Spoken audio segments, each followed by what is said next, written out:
وبارك على سيدنا محمد طب القلوب ودوائها ونور الأبصار وضيائها وعافية الأبدان وشفائها وصلى الله وسلم وبارك على سيدنا محمد كلما ذكرك الذاكرون وغفل عن ذكرك الغافلون.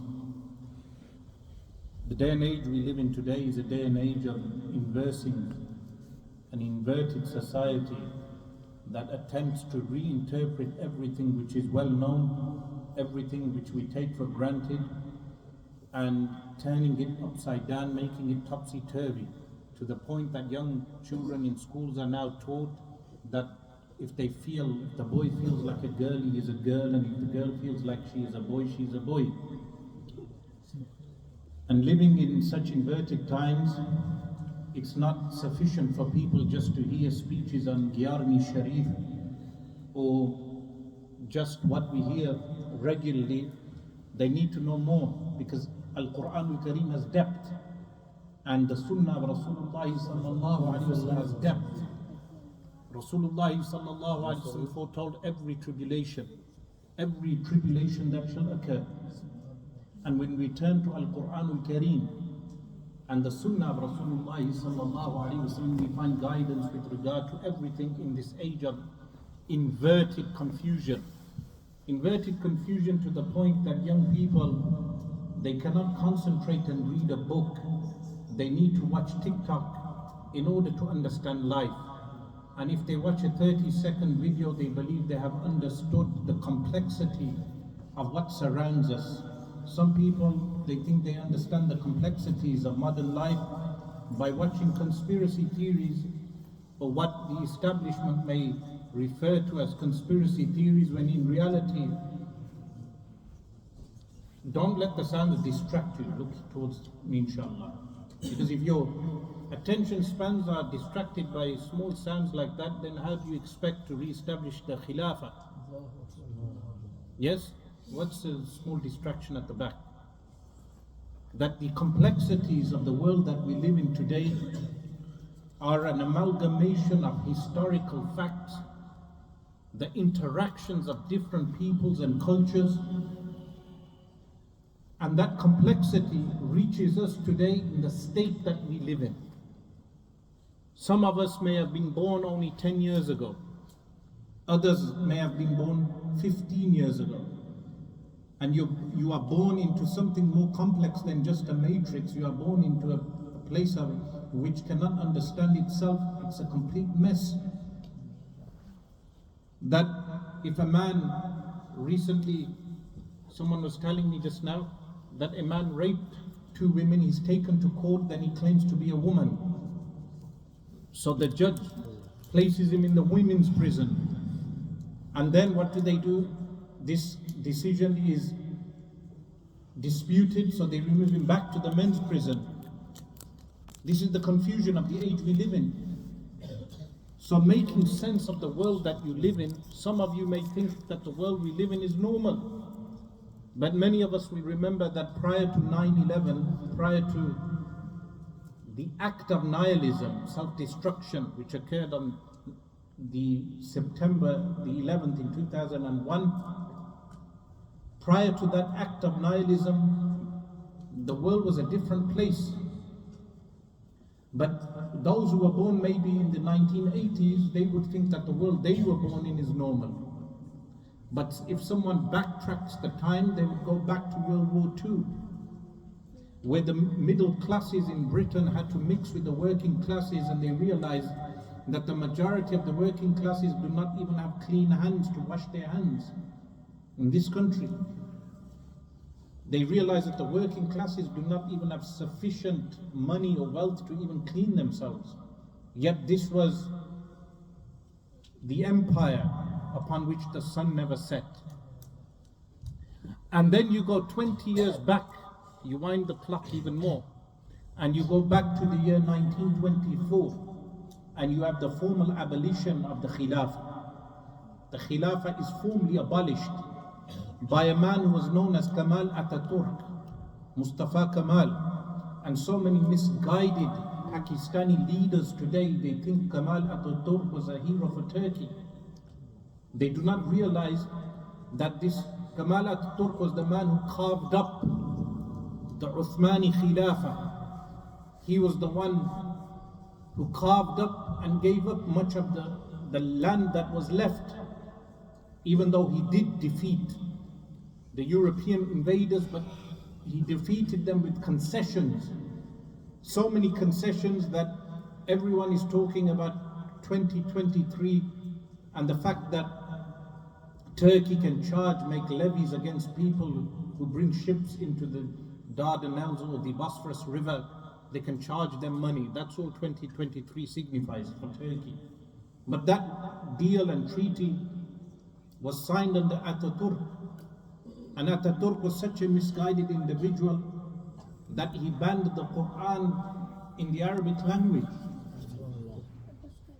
He was such a misguided individual that he locked the Masjid.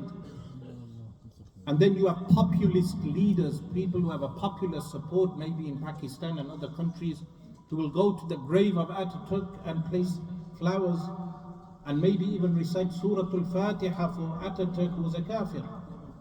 This man Ataturk was the one who took millions worth of gold from the Khilafat movement in India, which contradictorily had Gandhi involved in the Khilafat movement, and the millions of gold that was sent to Ataturk, what did he do? He gave it to the bankers. Why? So they could give him a national Turkish bank.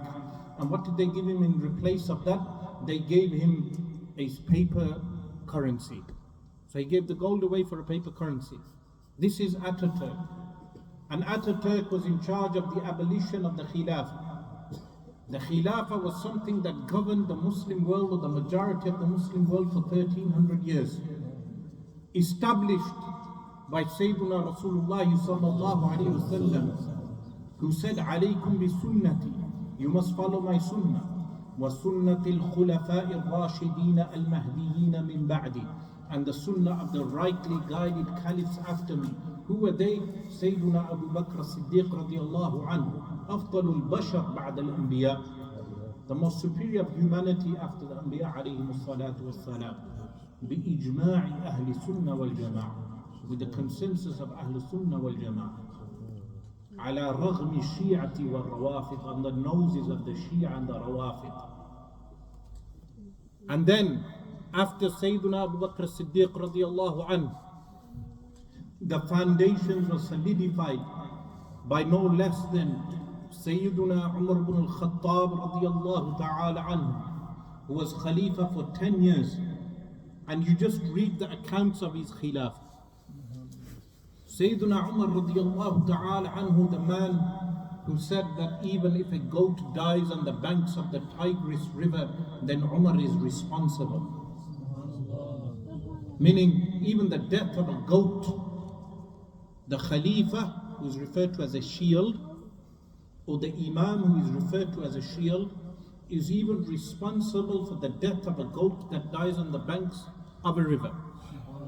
Compare this with the global outreach of America today, that when they throw Agent Orange or they throw napalm on masses of lands in Vietnam, in South Vietnam, during the Vietnam War from 1954 to 1975, destroying the crops and killing hundreds and thousands of people, poisoning them. The global empire today, or placing sanctions on a place in Iraq where over 500,000 children die, and then the mad woman Madeleine Albright is asked, is it worth placing these sanctions if 500,000 children die? And she says, it is worth it. Compare this with the global empire that we have today, that when it suits its policies, it will claim to place democratic rule in a country, but when it doesn't suit its goals and aims, it may even support despots like Pol Pot. Pol Pot, who was responsible for the Cambodian killing camps, killing well over 1 million people. They referred to him initially as the Hitler of the modern age, but then later on they supported him when it suited their policies. So The Khilafah is a protection for human life. Khilafah is not a tyranny. Today, there are people who attempt to redesignate the Khilafah as a tyranny, when in reality the Khilafah was a safeguard. The Khilafah, like Sayyidina Umar radiallahu ta'ala anhu said, that even if a goat dies on the banks of the river, then Umar is responsible. This was the meaning of the shield. What did the Khalifa shield? Firstly, he shielded human life. After human life, he shielded even the lives of animals. That even when there is sacrifice involved in slaughtering an animal in Islam, the Messenger of Allah sallallahu alaihi wasallam gave guidance that a blade should be so sharp and the blade should not be shown to the animal that is slaughtered. No animal should be slaughtered for meat in front of another animal, and then you slaughter the animal so quick that the death is painless. That's when slaughtering an animal for meat. Imagine anything else. You would not make Africa your playing ground for hunting trips, just for using Kenya as a hunting ground, not for only killing animals, but also for killing Africans. The number of Africans that were transported from Africa alone, from West Africa, you look, they numbered in the millions. Millions of Africans transported across the Atlantic. This was tyranny. But the Khilafah is what? A safeguard against tyranny. This is of course when you have Al-Khilafatu Rashida, the rightly guided Khilafah. That the shield, that which shielded the Ummah of the Messenger of Allah sallallahu alaihi wasallam against tyranny, was the Khilafah from the time of Sayyidina Abu Bakr as-Siddiq radiallahu ta'ala anhu, passing through the ages up to the point of a Sultan Abdul Hamid al-Thani, the second, rahimahullah ta'ala, and then the formal abolition in 1924. Ever since 1924 until this day, you have the redesignation, the relabeling of jihad as fasad, jihad as being what? Tyranny, when in reality jihad has never been tyranny, but it has been relabeled as tyranny. So the tyranny of dropping phosphorus on civilian areas is not mentioned. The tyranny of dropping chemicals on civilians is not mentioned. The millions that are spent on making chemical weapons and developing nuclear warheads is not mentioned. But what is mentioned, that when a young child throws a stone against a tank, that is referred to as terrorism today. In Palestine, for instance, today, when a child is carrying a rock against a soldier of the IDF, the Israeli Defense Force, and even the name force itself tells you what they are about. This Israeli Defense Force soldier is covered with all types of paraphernalia to defend himself against a child throwing a rock. And then the child will be arrested and placed in a prison, sometimes in a dark dungeon for days, for months even. Some of them will be shot with rubber bullets defending Al-Masjid Al-Aqsa Al-Sharif. When they defend Al-Masjid Al-Aqsa Al-Sharif, the bullet will go into the stomach. I've met Palestinians like this, rubber bullets. Sometimes the rubber bullets will blind them. And this is all referred to as what today as tyranny, when in reality the tyranny is on the other side. When people would want to look at human rights abuses, they become very selectful in choosing what consists of a human rights abuse. What will be termed as a human rights abuse? That child carrying the rock, or something known as the Qassam missile, but in reality the counter response, when entire buildings are demolished under the pretext of terrorism and young children are dying in their dozens, that is not referred to as an act of terrorism. So today, for instance, you have a government that will designate a group as a terrorist group, but it will never designate the illegal state of Israel as a terrorist state. Why? Because it goes against the interests. When it goes against the interests, then that terrorist entity is not referred to as a terrorist entity. But all of this has occurred from 1924 until today, where jihad is referred to as fasad. And then you have the play, the stage play being conducted in Pakistan by the ruling elite, a secular ruling elite that only utilizes Islam when it fulfills their agendas in order to mobilize the population because of a popular support. When you use the name of Islam, you will engender what? Popular support, but they abuse Islam by taking IMF loans which have reached the point of what? Amassing a loan of over 224 billion. Now they owe 224 billion. How will the poor man on the road who pulls his rickshaw, men who physically pull their rickshaw, pay a bill of 224 billion so the leaders of Pakistan can live in luxury, so that the retired army generals can live in their compounds? All of this money is being loaned from the IMF. And then you have the gullible supporters of various political parties who say in response to this, they say, how else shall Pakistan pay its loans except by taking another loan? Imagine the logic. We owe money to IMF. How do we pay the money back to IMF? Let's take more loans. Why? So they do not place sanctions upon us. Well, if your country was self-sufficient in the first place, then the sanctions will never affect you. Self-sufficiency is the first rule of Islam. What type of self-sufficiency? Not the self-sufficiency of GM crops, which they have in abundance in Pakistan today. No, GM crops which tamper with the environment. No, a natural agriculture. An agriculture that was established by the Khilafat in the past, where the human beings can maintain their own self-sustenance through farming. And this is why the early Khilafat, as is mentioned in Siraj al-Muluk, they said, keep the farmers fat and they shall keep you fat. Today you have overtaxation. They will overtax the farmers, starve the farmers, and then starve the population.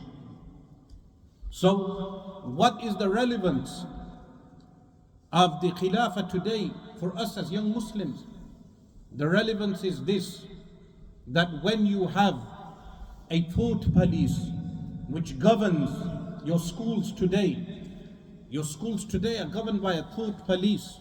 What is that thought police?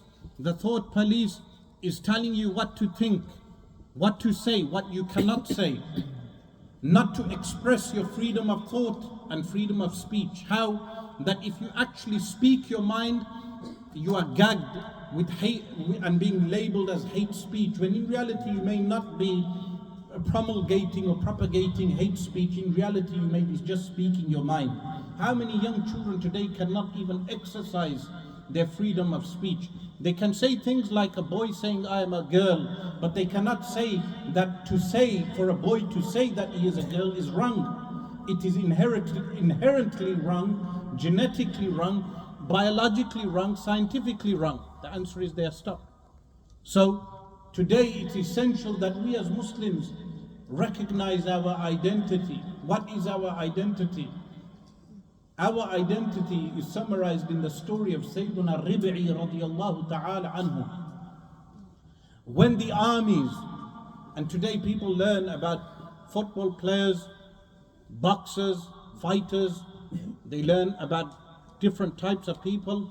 You should learn about the Sahaba alayhim ridwan, like Sayyiduna Abu Ubaidah bin al-Jarrah radiyallahu ta'ala anhu, the conqueror of Syria, or Sayyiduna Sa'ad bin Abi Waqqas radiyallahu anhu. Who were these people? They conquered entire regions and then governed those regions also with justice. What was their justice? An example of that is Sayyiduna Sa'ad bin Abi Waqqas radiyallahu ta'ala anhu. When Sayyiduna Umar radiyallahu anhu entered the city of Jerusalem, the people complained regarding Sa'ad radiyallahu anhu.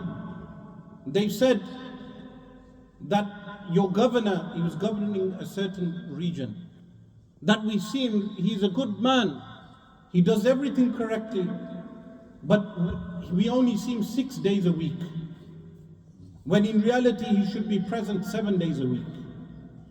So Sayyiduna Umar radiallahu anhu goes to the house of Sa'ad bin Abi Waqqas on the day that he is absent. And he enters his home. And Sayyiduna Sa'ad radiallahu anhu gives the response why he's absent for 1 day. He says, I only have one suit, one pair of clothes, and I wear it 6 days a week. And on the 7th day I wash that pair of clothes, so I have nothing to go out in. So I dry that pair of clothes. That was the governor that you had. That was the governor that represented al-Islam. But what exemplifies a Muslim today is in the story of Sayyiduna Rib'i radiallahu ta'ala anhu. One of the soldiers of Sa'ad bin Abi Waqqas radiallahu anhu. When they enter the territory of Iraq, modern day Iraq, they are faced by the Persian general Rustum, the Colin Powells of the day, the General Colin Powells of the day. And Rustum sets up a tent with all exorbitant luxury, ostentatious ornaments, placing rugs across the walls, expensive rugs on the ground, and he demands from Sayyiduna Sa'ad bin Abi Waqqas that either you come to dialogue with me or you send your representative. Sayyiduna Sa'ad bin Abi Waqqas radiallahu ta'ala anhu sends Sayyiduna Rib'i radiallahu anhu, a Sahabi. Sayyiduna Rib'i radiallahu anhu goes on his horse. He rides on his horse and he reaches the encampment of the Persians. When he reaches the encampment of the Persians, he enters the tent and he slices a pillow in half and ties his horse to the pillow, and then enters and overturns the spear and walks on the carpet, tearing the carpet apart as he walks across. He's not amazed by the materialism. Today, people are exposed to mundane vanity, mundane materialism, and young people, they make it a goal to be materialistic. What is materialism? To be attached to the dunya. These companions were not attached to the dunya, but Allah gave them the entire dunya. They were not attached to worldly life, and Allah gave them long lives, like Sayyiduna Khalid radiallahu anhu, who said that when he died in bed at the end, after having hundreds of wounds on his body, he never died in battle, even though he wished for death. Sayyiduna Rib'i radiallahu anhu, he enters, he goes to the throne where Rustum is sitting, and he forcefully sits next to Rustum, undermining the authority of Rustum. Why was he able to do this? He was not able to do this because he had material means. He was able to do this because he had Iman. He had strong Iman. That is the difference between the Muslims today and the Muslims of yesterday. Do you believe that if there was an occupation in the time of the Sahaba alayhim ridwan, like there is today of the city of Jerusalem, Al-Quds al-Sharif, and there were over 10,000 Sahaba in Al-Madinah Al-Munawwara alone, what would they be doing? Today, look at the state of the Muslims. We boast we have 1 point something billion, yet we cannot even shake off the shackles of materialism or the yoke of materialism from our necks. So what happened? Sayyiduna Rib'i radiallahu ta'ala anhu, Rustum says to him through an interpreter, that what do you Arabs want? You've come from the desert all of a sudden, and you claim you have a book which guides you. What do you Arabs want? Sayyiduna Rib'i radiallahu anhu, he said many things, but one of the things he said, he points at the men, the Persian men who were standing around with their necks down. Their necks were down, bowing to the Persian general. He said, to take man from out of the worship of man into the worship of Allah subhanahu wa ta'ala. So when you identify yourself as a Muslim, the identity is what? That you are the slave of Allah. What is your identity? Your identity is that you are the slave of Allah. And what does the slave of Allah subhanahu wa ta'ala do? He fulfills the rights and obligations which Allah subhanahu wa ta'ala has placed upon him. Today people play identity politics. There is no identity politics. A Muslim is someone who submits to the will of Allah. And the one who submits to the will of Allah, he gives priority to the law of Allah over the law of man. The law of Allah subhanahu wa ta'ala over the law of man. So our identity is that we are servants and slaves of Allah subhanahu wa ta'ala. This is our identity. This is our huwiyah. Our identity is nothing else. Today when people attempt to boast of nationalism, one person identifying himself as a Pakistani, another as a Bengali, another as an Indian, another as an Iraqi, another as an Iranian, another as a Turk, another as a Syrian. This identity doesn't mean nothing because your borders can finish. In 1979, Bangladesh was known as what? East Pakistan, now it's known as Bangladesh. So prior to 1979, you were known as East Pakistani. Then prior to 1947, you were known as an Indian from Bengal. And then prior to that, you were known as a Mughal. All of these things change. But one thing never changes, that you are a Muslim. So the identity a person has, the first identity, is that I am a Muslim who submits to the law of Allah subhanahu wa ta'ala. The land is the land of Allah, and the slaves are the slaves of Allah. The entire globe is the globe of Allah subhanahu wa ta'ala.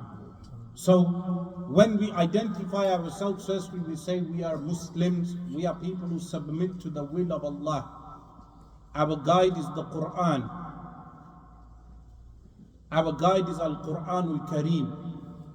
Our master is Sayyiduna Muhammad sallallahu alayhi wa sallam, who gives us the explanation of Al-Quran Al-Kareem in his Sunnah.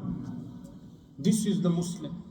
And then, what is the obligation on the Muslims? Firstly, the mass obligation on the Muslims. The mass obligation is to restore the commands of Allah subhanahu wa ta'ala. The first command is the 5 daily prayers. As-salawatul khams. Praying your 5 daily prayers. Think about it.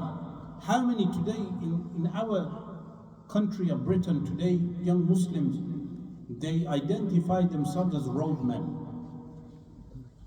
But these roadmen who ascribe themselves to the road, what I remember, some of the roadmen in Birmingham, where I am from, they also identify themselves as roadmen.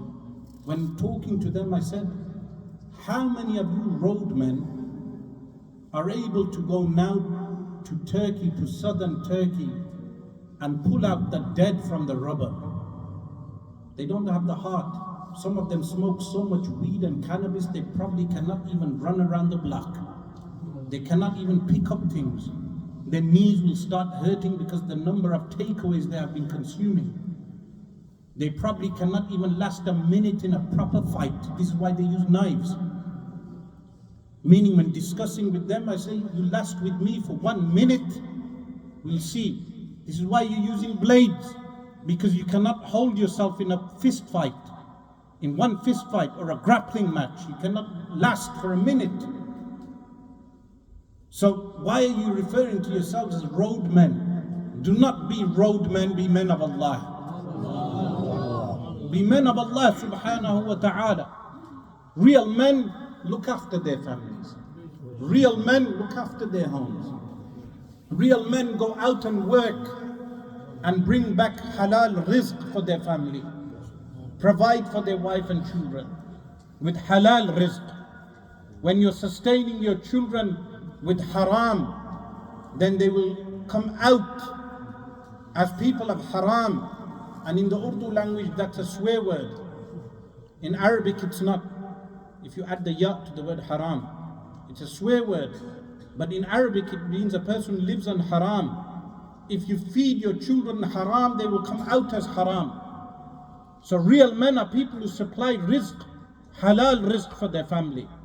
And then real men, when they see disasters like the flood in Pakistan, or the flood in Bangladesh, or the disasters in India, or the disasters today in Turkey and Syria and any other part of the Muslim world, or anywhere in the world where Muslims are suffering, or even innocent humans are suffering, they give some of their rizq towards those people also. That's what real men do.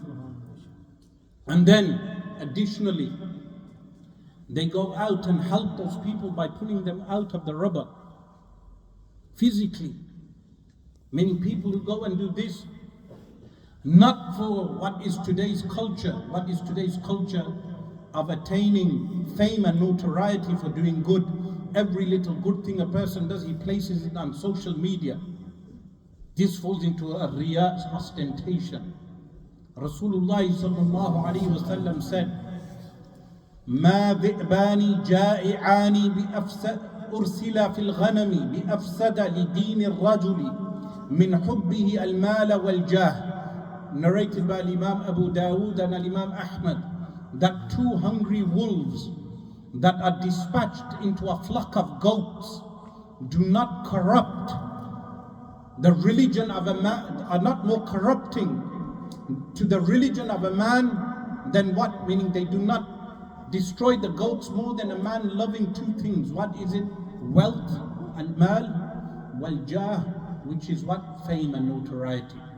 So everyone is making selfies wherever they go. I am doing work of charity, I am doing this, I am doing that. You're destroying your actions. Real men do not do ostentatious acts. They carry out the act. Like what happened. I mentioned this previously, but I'll mention it again. In the Khilafat, when Sayyidina Abu Bakr as-Siddiq radiyallahu ta'ala anhu, every other day he would go out somewhere. One day Sayyidina Umar radiyallahu anhu, he became curious. Where is my master going? Who's the master? Sayyidina Abu Bakr as-Siddiq. So he follows Sayyidina Abu Bakr as-Siddiq every day to a house. And then he goes in the house and he leaves the house. And Sayyidina Umar radiallahu anhu doesn't know why is he going in the house. And then what happens? Sayyidina Abu Bakr as-Siddiq radiallahu anhu passes away. After he passes away, Sayyidina Umar radiallahu anhu decides to go to the house knowing that it is the house of an old woman. So he thinks to himself, I will take some dates. Because he would observe Sayyidina Abu Bakr as-Siddiq taking dates. I will take some dates. But I will not inform the woman that Sayyidina Abu Bakr as-Siddiq has passed away. So he knocks the door. And the woman, she thinks it's Sayyidina Abu Bakr as-Siddiq. Old woman, she takes some of the dates. When she chooses the dates, she says, has the man, she didn't know it was Abu Bakr as-Siddiq, she didn't know it was the Khalifa. Imagine that today. She didn't know who the man was. She said, the man who would bring the dates previously, has he passed away? So Sayyidina Umar radiallahu anhu informs her, yes he has. How did you know? She said, he would take out the stones from the dates, and you had not taken out the stones from the dates. You want quality role models? These are the quality role models for people. The quality role model is Sayyiduna Abu Bakr as-Siddiq radiallahu anhu. The quality role model is Sayyiduna Umar radiallahu ta'ala anhu. The quality role model is Sayyiduna Uthman radiallahu ta'ala anhu. The quality role model is Sayyiduna Ali radiallahu anhu, who was taken to court by whom? A Jewish citizen. Today they talk about anti-Semitism. There is no anti-Semitism in Islam, because the Arabs are Semitic, and the Hebrew Jews, they lived in peace with the Muslims to the point that a Jewish citizen takes the Khalifa to court. The Jewish citizen takes the Khalifa to court. Not any Khalifa, Sayyiduna Ali radiallahu anhu. And what happens is that the judgment is given in the favor of the Jew. And later on the Jew says he made the entire thing up in order to test the justice of the Muslims. This is the real Islam as it was practiced. But is it only a thing of the past? The answer is no. You, the future generation, everyone who is under 40 years old in this hall is the future generation. You, the future generation, will insha'Allah ta'ala see the re-establishment of the Khilafah. The Khilafah will be re-established. It is inevitable. But it is mashroot. It is conditional. What is it conditional upon? It is conditional upon what Allah subhanahu wa ta'ala says in the Quran, Al-Quran Al-Kareem. وَعَدَ اللَّهُ الَّذِينَ آمَنُوا مِنْكُمْ وَعَمِلُوا الصَّالِحَاتِ لَيَسْتَخْلِفَنَّكُمْ فِي الْأَرْضِ. Which means what? Allah has promised, وَعَدَ, those who what? Believe amongst you. Firstly, the first shart is Iman. Iman in what? In Allah and His Messenger sallallahu alaihi wasallam. Secondly, what's the second shart? وَعَمِلُوا الصَّالِحَاتِ, and they do good actions. It's conditional on these two things. That when we as a Muslim society, as an entire society, we have strong Iman and we do good actions and we avoid sins, then Allah subhanahu wa ta'ala from amongst this segment of society will establish the Khilafah. There will not be people who live on takeaways and cannot run around the block and cannot get up for Fajr prayer and are staying on TikTok all day. There will be people who pray Salatul Tahajjud and Qiyamul Layl. You have to be realistic. There will be people who will be strong. Allah subhanahu wa ta'ala will prepare them. There will be people who will know Al-Quran Al-Kareem and the Sunnah of Rasulullah sallallahu alayhi wasallam and know how to implement the Quran. There won't be people like these Pakistani politicians you have today. The politicians you see, all of them, they will never establish the Khilafah. They will be like Nuruddin Zangi rahimahullah. The story of Nuruddin Zangi rahimahullah ta'ala is what? And remember, these are not romanticized stories. These are real occurrences that happen in Muslim history. What happened with Sayyidina Nuruddin Zangi? Firstly, a trader entered the city of Aleppo, Halab. When he entered, he had over 20,000 gold coins. Over 20,000 gold coins. Suddenly, the trader dies. When he dies, they find out he only left one son. So the governors and the people, the ministers, they write a letter to Sayyidina Nuruddin Zangi. They say, perhaps you should take the 20,000 gold coins, place it in the government capital as a tax. You know, like this country has something known as what? Inheritance tax, because no one is supposed to get rich. A man works in the mills all his life in Lancashire and Yorkshire until he owns a property and maybe two properties. As soon as his properties go over 500,000, he dies. Straight away his children are taxed by 40%. Is this justice? In Islam there's no such thing. No such thing as inheritance tax. Someone dies, he has £1 million, it's his children's million. The government cannot interfere. Not like these policies, not these policies that these Pakistani politicians are attempting to put in, tax everyone. That's not Islam. Inheritance tax, land tax, window tax. You know they had window tax in this country. If you had more than 20 windows, you'd be taxed. They even had bedroom tax. It sounds funny now, bedroom tax, council tax. They even had other funnier taxes. They had one Salahuddin tax. In the time of Salahuddin al-Ayyubi, they had a Saladin tax. They would tax the people to fund the wars abroad. They have poll tax, VAT tax. Poll tax was introduced after World War II. VAT tax was introduced after the wars with Napoleon to fund wars. Not to, people think we live in a benefit state. That was only after World War II. After World War II, they made social housing and NHS. The Labour Party, they made NHS at that point. But now you cannot even tell the difference between Labour and Conservative. Nevertheless, the man died. They said to Sultan Nuruddin Zengi, take all the money and give the child a fragment of the money, a section.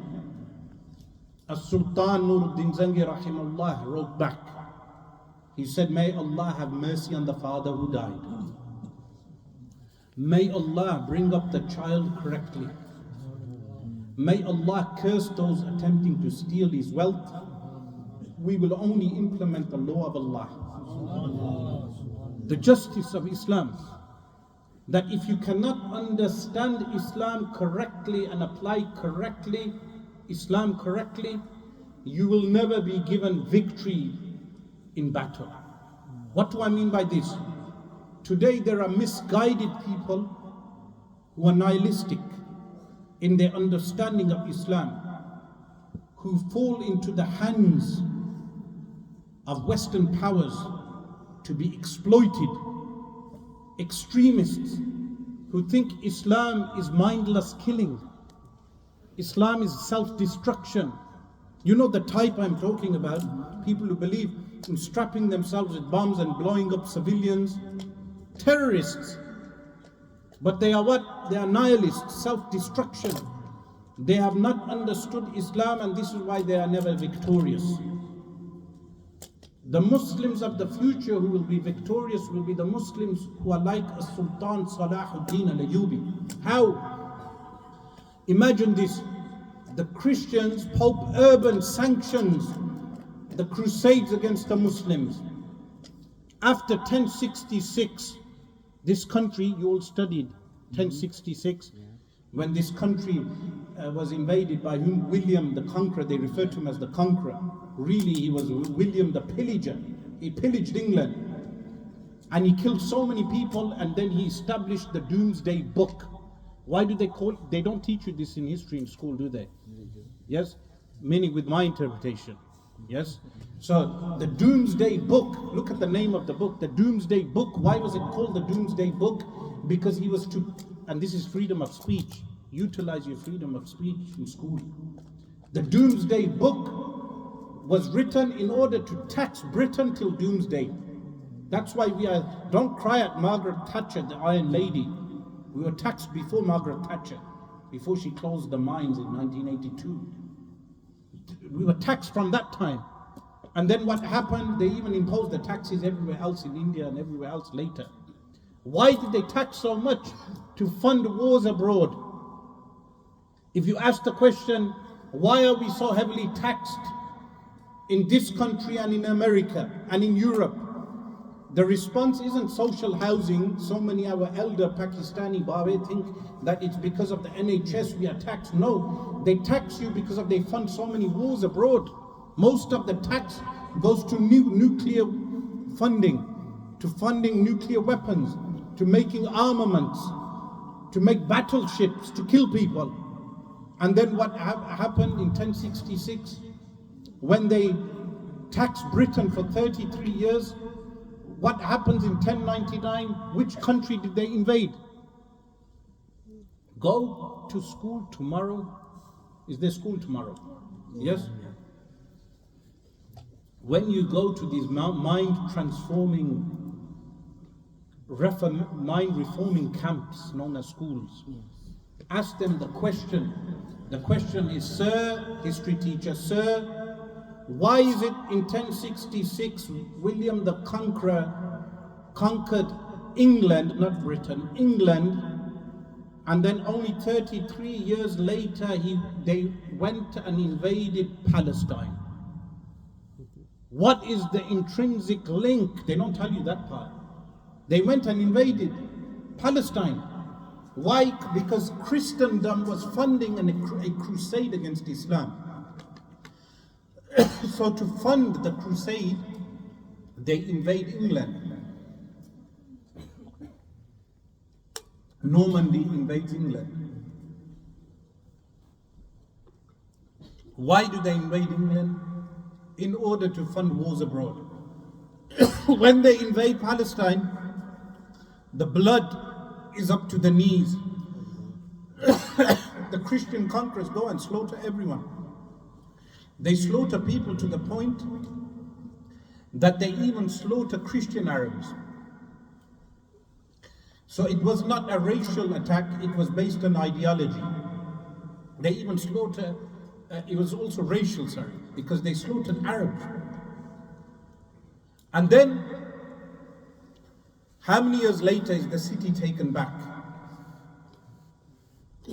Quickly, someone answer me without checking Google. I'm checking the general knowledge. 71 years. 71 years later, the city is taken back by Sultan Salahuddin al-Ayyubi. When it's taken back, how does he take the city back? He takes the city, they give him the city.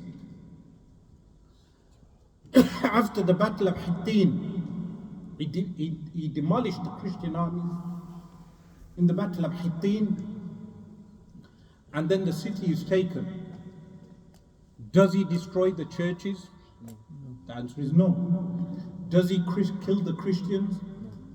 The answer is no. Does he give safe passage to the Christians? The answer is yes. He gives them safe passage to leave. And those who stay, they can stay as long as they pay jizya. Until you do not have the army that will do that today in Palestine, you will never have victory. The army that does not fight for its ego or political gain, but fights for the sake of Allah subhanahu wa ta'ala. And how do people fight for the sake of Allah subhanahu wa ta'ala? Like Sayyiduna Ali radiallahu anhu. When Sayyiduna Ali, many of you must have heard this story, when he has him down, he is about to kill him, and the man spits in his face. So Sayyiduna Ali radiallahu anhu gets off the man, and he releases him. The man says, "Why didn't you kill me?" He said, "Because before I was going to kill you for the sake of Allah. When you spat on my face, I was going to kill you for my ego." The man became a Muslim. Today, when we oppose the IDF, when we oppose Zionism, we do not oppose them for our egos. We oppose them for the indiscriminate killing that they do. We oppose them for the barbaric approach, for the occupation of the land, for the banning of Muslims entering al-Masjid al-Aqsa al-Sharif, not for our egos. And this is why the future Khilafah will be established by a generation that does not fight for its ego. It fights for what? لِإِعْلَاءِ كَلِمَةِ اللَّهِ تَعَالَى, to raise the word of Allah subhanahu wa ta'ala. These are the important messages with regard to the re-establishment of the Khilafah, which I have been discussing across various masajid in the UK for the past few weeks, and will continue to inshallah address. We ask Allah subhanahu wa ta'ala to enable us to firstly establish our 5 daily prayers, to increase in our ibadah, to increase our recitation of Al-Quran Al-Kareem, because the armies that conquered, they were armies that recited the Quran in abundance, that when the commanders, they wrote the letters back to Sayyidina Umar radiallahu anhu, they said, these are people who by day are lions, but in the night they are like buzzing bees. Why are they like buzzing bees? Because they recite the Quran. So the recitation of the Quran sounds like buzzing bees. They were not on their TikTok phones, these smartphones for not so smart people. Meaning even every 10-year-old has a smartphone. This is something parents should know. Why are you buying your children smartphones? If someone like me who has international contacts, I can use a simple Nokia brick phone, yes? And that's the benefit of it, it doesn't even break. Why does your child need a smartphone? Why does your child need to go on internet and see those things which remove modesty from the eyes, that corrupt young men and young women? It has corrupted an entire generation. Smartphones that, as I said, not for so smart people, but also smartphones that are made in factories in places like China, where the workers stay in places for 18 hours, and then some of them attempt to commit suicide, and then they place nets outside the factory so they cannot jump out the window, and if they do jump out the window they land on a net. People who make these phones in drudgery and misery, and then the materials utilized to make the phone are taken from places like Africa, where people are exploited for their mineral wealth. Even the smartphone is exploitative. Even the smartphone you have in your hand, it is exploitation of the poor in Africa and in China. Yet we all have smartphones, and then we spend hours and hours on this TikTok, shaitan, and all these different applications. The people who do that, they will not be the people who conquer Al-Quds Sharif. The people who conquer Al-Quds Sharif are the people who memorize the Quran and recite Al-Quran Al-Kareem, are people who pray their 5 daily prayers, are people who maintain the deen of Islam in their lives. They do not live on unhealthy foods, on McDonald's, on KFC.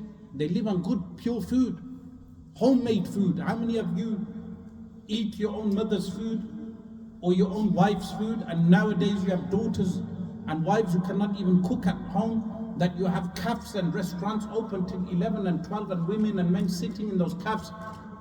Firstly, the women couldn't cook food. Now they cannot even make tea at home, so they open all these tea shops. That's it. You laugh at the statement, but it's true.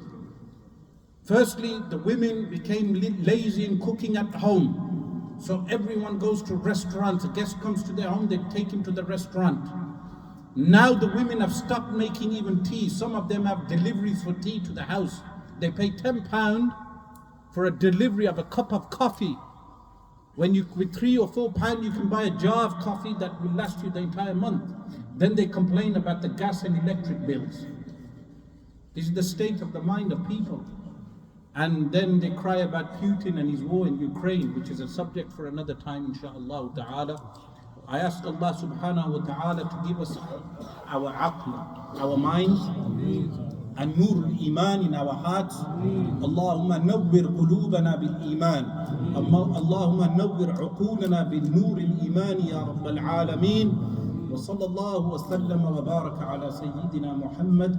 أقول قولي هذا واستغفر الله لي ولكم وأتوب إليه. الله أكبر. يا رسول الله.